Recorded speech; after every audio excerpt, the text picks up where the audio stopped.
여러분들은 본인의 재능이나 본인 의사와 전혀 관계없이 강제로 부모가 하던 일을 그대로 물려받아야 한다면 어떤 생각이 드세요? 무슨 조선사회 이야기인가 이런 생각이 드시겠죠? 간혹 부모님이 재벌이나 소위 말하는 금수저라면 그것도 괜찮겠네 하는 생각이 들 수도 있겠지만요. 아마 대부분의 한국 사람은 자식의 의사가 가장 중요하지 않은가? 그 사람의 소질이나 재능을 더 존중해줘야 되는 게 아닌가? 이런 의견을 말씀하실 것 같습니다. 이처럼 어떤 사람이 인생의 진로를 결정하는데 가장 중요한 건 자신이 가지고 있는 재능이나 소질, 적성 이런 것들을 파악하는 건데요. 그런데 이런 것들을 미처 알기도 전에 자신의 운명이 가야 할 길이 미리 결정되어 있다는 거 현대사회로 접어들면서 그리고 미래사회로 갈수록 시대착오적인 개념이 아닐까 합니다. 이건 바로 일본 특유의 세습 문화에 대한 이야기인데요. 아무리 20년이 넘도록 사회가 쭉 정체되어 있다고는 하지만 여전히 세계 3위의 경제 규모와 10손가락 안에 꼽히는 1인당 GDP를 자랑하는 선진국 일본에서 이런 정근대적이고 시대착오적인 사고방식이 여전히 일본인들에게 받아들여지고 있다는 사실 굳이 이해하고 싶진 않지만 참 이해하기 어려우면서도 깊게 들어가 보면 생각할 것이 참 많은 부분입니다. 이렇게 보는 시각이 굳이 일본과 일본인들에게 호의적일 수만 없는 한국 사람들만의 관점일까요? 여기 한국과 일본 두 나라에서 생활한 경험이 있는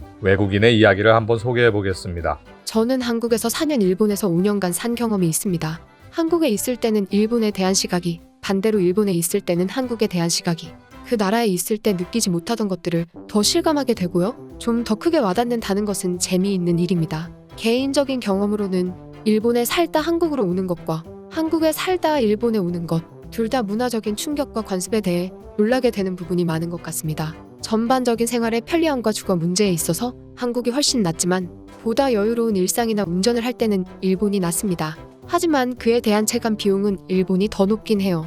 내가 일본에서 많이 의외라고 생각하는 것 중 하나는 개인에 대한 간섭이 없고 자유롭다고 느끼면서도 정치적이고 사회적인 이슈에 대한 부분에서 일본인들은 지나치게 이야기를 꺼린다는 점입니다. 아니, 아예 관심이 없다고 느꼈습니다. 한국에서는 사회적이고 정치적인 메시지나 이슈들에 대해 격렬한 논쟁이 벌어지고 그에 대해 사람들은 자신들의 의견을 적극적으로 이야기하는 편입니다. 때때로 감정이 상하거나 말싸움이 벌어지기도 하지만 그건 어느 나라나 있는 당연한 일이라 생각해요. 하지만 일본인들은 아예 그런 종류의 이야기를 개인적인 자리에서도 거의 꺼내지 않습니다. 한 번은 내가 TV를 보며 일본 총리를 비롯해 유난히 대를 이어 세습하는 고위 정치인이 많다는 점을 보고 봉건 시대도 아니고 일본인들은 이상하게 생각하지 않아? 이런 말을 꺼낸 적이 있습니다. 그런데 함께 있던 일본인 친구들은 부모의 일을 물려받는 게 왜 이상하지? 이런 뉘앙스의 말을 하며 의아하다는 표정을 했습니다. 지금도 강요등 장관급은 60% 이상, 일본 자민당의 3분의 1 이상이 2대째 3대째 국회의원이라는 말과 함께요. 대대로 국회의원을 배출하는 가문은 정치에 적합한 인재를 양성하는 노하우와 전통이 있기 때문에 일본에서는 자연스러운 일이고 가업이라며 그것을 당연하게 생각하는 그들을 이해할 수 없었습니다. 뭔가 이상하지 않나요? 귀족 사회, 신분을 물려받는 사회가 당연하다니. 지금은 에도 막부가 아니라 21세기잖아요. 물론 나도 일본에 오기 전 일본 사회에 대해 공부하면서 몇 대째대를 이어가며 일을 하는 장인들의 이야기를 알고 있었지만요. 한 분야의 기술을 집중적으로 연마하는 장인과 시민들의 권리를 전달하고 국가의 운영을 해야 하는 정치인을 같은 선상에 놓는 건 이상하다고 생각해요. 그들이 정치에 재능이 있는지 없는지 태어날 때부터 어떻게 알 수 있는 건가요? 정치 기술자, 정치 장인 이런 건 이상하다고 생각해요. 물론 미국도 그렇고 다른 나라에도 대를 이어서 정치를 하는 경우가 아주 드문 일은 아니에요. 하지만 그에 대한 비판의 목소리가 크고 사람들이 받아들이는 시각은 세습 정치인에 대해선 더욱 냉정하고 검증을 철저하게 요구하죠. 그 문제에 대해 더 관심을 가질 수밖에 없고요. 제가 이해하기 어려운 건 그런 부분이에요. 그것을 정상적인 관행이라고 보는 일본인들의 시각이죠.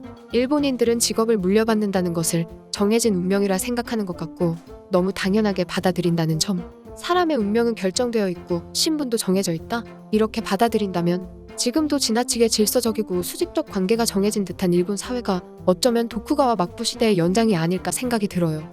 네, 정해진 걸 물려받고 세습하는 문화가 모든 면에서 자리 잡고 있는 일본의 모습에 대한 외국분의 이야기였습니다. 이분은 한국에 있을 때는 원어민 교사를 하다가 일본에 가서 사업을 병행하고 계신데요. 본인 SNS에 적은 내용 몇 가지와 저와 대화를 나눈 내용들을 몇 가지 편집해서 프라이버시를 침해하지 않도록 재구성해봤습니다. 사실 그 나라 사람이 아닌데 보통은 사회, 정치 문제나 깊은 부분까지 파고들어 이야기를 꺼내는 경우는 많지 않습니다. 그냥 지나가는 이야기로 언급하거나 사례 한두 가지를 이야기할 뿐이죠. 그런데 저분이 한 이야기 중에서 다뤄보면 좋겠다 할 내용이 두 가지 정도 있어서 오늘 이야기의 주제로 삼아봤고요. 바로 일본 사회에 여전히 뿌리 깊게 남아있는 세습과 신분사회라는 점.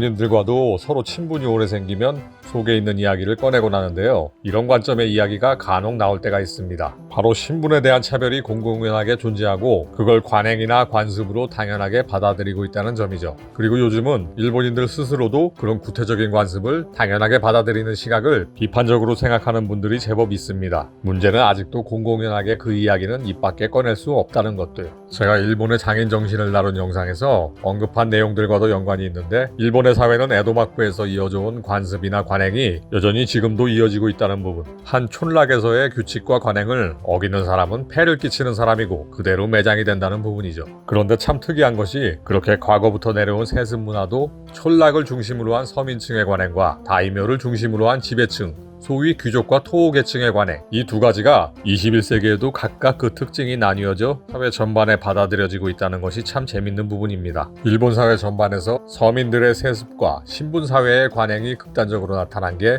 장인정신과 전통의 고집이라면 소위 상류층, 귀족층의 관행은 정치가들이 대를 이어 세습하는 그런 부분에서 찾을 수 있습니다. 일본의 대신이나 강류, 한국으로 표현하면 장관급 이상 고위 정치인의 3분의 2가 거의 아버지, 할아버지 때부터 내려온 정치 집안 출신입니다. 70년이 다 돼가도록 단 한 번 1993년을 제외하고는 일본의 제1당 체제를 뺏겨본 적이 없는 자민당 역시 3분의 1 이상이 2세, 3세 정치인들이죠. 이들은 마치 에도 막부시대처럼 지역에 뿌리 내린 다이묘들, 대를 이어 그들에게 충성하는 지역사회와 밀착해서 그대로 기반을 물려받게 되는 구조입니다. 그런 지역의 유지가 정계에 진출해 지역사회의 목소리를 반영하고 지역 주민과 실세들은 그 대가로 가문에 대한 계속적인 지지를 보내면서 세습 국회의원을 밀어주는 이걸 아예 전통이라고 표현을 합니다. 이들의 문제점은 앞서 말한 것처럼 본인의 적성이나 능력, 소질 이런 것과 관계없이 신분을 물려받는 구조이기 때문에 초등학교, 중학교, 고등학교, 대학교를 명문 사립교에서 즉 폐쇄되고 고립된 엘리트 교육을 받으면서 그들만의 세상에서 자라는 겁니다.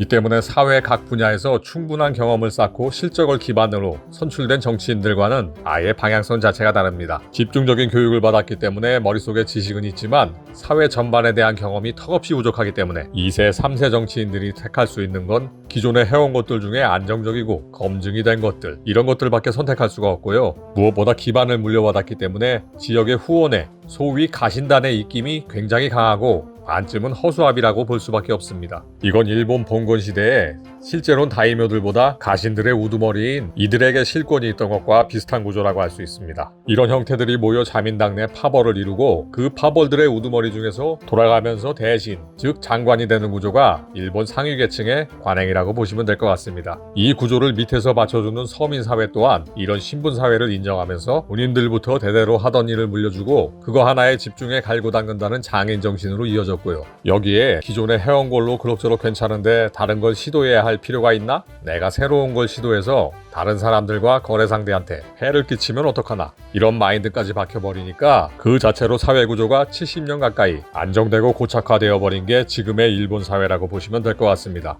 대체 일본은 왜 자민당인 70년 동안 권력을 가질 수 있었냐?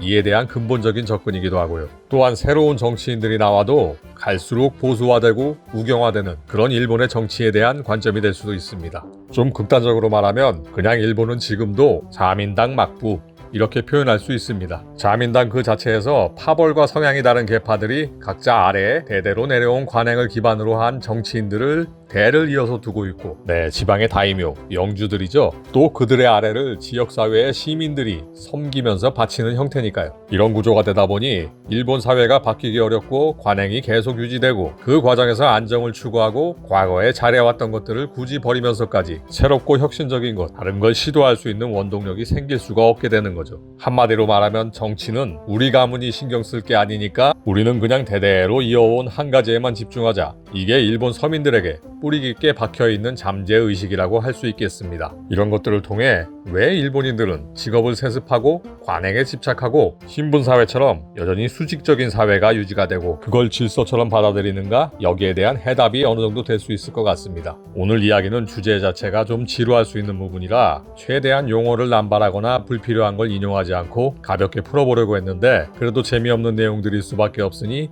양해를 좀 부탁드리고요. 한국도 여전히 개선하고 고쳐나가야 할 점이 많지만 16세기부터 내려온 관행이 너무나 안정적으로 자리 잡아 있는 일본의 모습을 반면 교사로 삼아서 항상 우리 국민들은 깨어있는 시각으로 행동하고 바꿔 나가려는 마음을 잊지 않는 것이 무엇보다 중요하다고 말씀드리고 싶습니다. 여러분들은 어떻게 생각하시나요?